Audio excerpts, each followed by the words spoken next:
Traveler, I see you are here yet for another tale, so take a seat by the fire and let us begin. Some journeys are measured in miles, others in the things you carry back. Steel grows heavy, words grow scarce, and even the land seems to hold its breath. They are anchors in this world, not meant for ships, but for places that should never move. To lift one is to invite notice. To carry it is to accept consequence. This tale begins not with battle, but with a choice already made. And once made, there is no setting it down. Episode 10, The Weight of the Anchor. They didn't speak as they moved. The forest ahead thinned unnaturally, trees bending away from a shallow rise, as if unwilling to grow closer. Moss dulled and the ground beneath their boots swallowed sound. Even the air felt wrong, not cold, not warm, but heavy. Lyra slowed first. "It's close," she said. "The anchor." Callan felt it at the moment she spoke the word. Pressure settled across his shoulders, like standing beneath deep water. His shield dragged, his breath shortened. Every instinct told him to turn back, not from fear, but from resistance. Silas noticed it too. "Anyone else feel like the land's trying to sit on their chest?" Aaron nodded once. "No tracks past this point, but I feel it too." But it wasn't comforting to our party. They crested the rise together. The ground ahead opened into a shallow basin of cracked stone and earth. Old markers ringed the space, half-buried slabs etched with runes, worn nearly smooth by time. Whatever had been placed here had been meant to stay. At the center stood the stone. It jutted from the earth like a broken tooth, dark-veined and wrong. No light reflected from its surface, yet it was impossible not to see. The air around it bent subtly, like heat over iron. Callan took one step forward. His knees buckled. He caught himself on his shield, breath tearing from his lungs. The weight was crushing now, not physical, but absolute, like the world insisting he did not belong here. "Lyra," he grunted. "That thing." "I know," she said sharply. "No one else move." She stepped past him alone. With each step, the pressure around her intensified. The runes on her satchel cloth began to glow faintly. The grounding threads pulled tight, as if resisting an unseen tide. This is why he couldn't destroy it.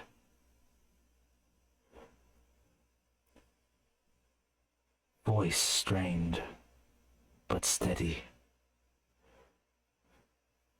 "The focus isn't broken. It's just unfinished.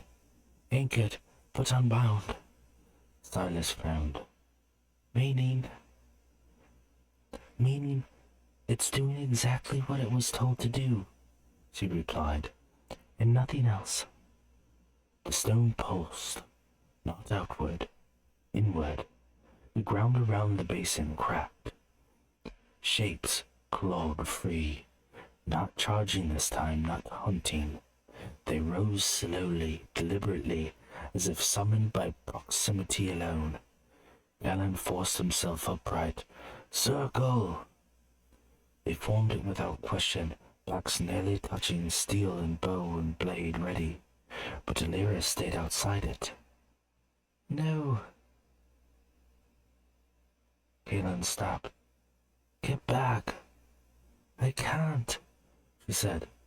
If I leave it now, it destabilizes. Another creature emerged, taller than the rest, its form warped and dragging itself forward by elongated limbs. Aaron loosed an arrow, it shattered on impact. The creature lurched closer, the air around it warping. Alira! Callan shouted. She dropped to one knee beside the stone and unfurled the stitched wrap completely. Runes flared bright as she spoke words older than the guild, older than Brackenfall. The cloth wrapped around the stone. The weight doubled. Callan roared as he drove forward, shield first, slamming into the nearest creature. Silas followed, blades flashing and cutting deep. Aaron fired again and again, arrow biting where they could. The larger creature screamed, a sound that shook the basin and collapsed inward as the warp tightened. Lyra cried out. Callan was there instantly. One hand braced her shoulder. Now, she pulled. The stone tore free of the earth with a sound like a root snapping loose from the world. The pressure vanished. The remaining creatures collapsed where they stood, not dead, but empty, hollow. Silence rushed in, real silence. Lyra slumped forward, clutching the wrapped stone to her chest. Callan caught her before she fell, nearly buckling under the weight himself. It was heavier than it looked, heavier than it should be. Silas exhaled slowly. So, that's the anchor then? Alira nodded weakly. And now it knows it's moving. Aaron scanned the tree line. Then we don't stray. Callan shifted the burden carefully, letting Alira guide his grip. You're carrying it, he said. You're the only one. It won't fight. She met his eyes. It won't stop fighting. He nodded. Then we keep holding the circle. They turned back south, away from the basin, away from the scar on the land. Behind them the ground settled, but the forest did not relax. And the weight they carried was no longer part of the earth. It was theirs. The fire does not warm tonight. It bears witness. Some burdens were never meant to be lifted, only endured. What was bound now moves. What slept has felt the pull, and the world has noticed the change in its balance. Rest while you can, traveler. Every step from here on is measured, not by distance, but by what refuses to be set down. The weight remains, the circle must hold. Until next time, keep walking, and do not look back.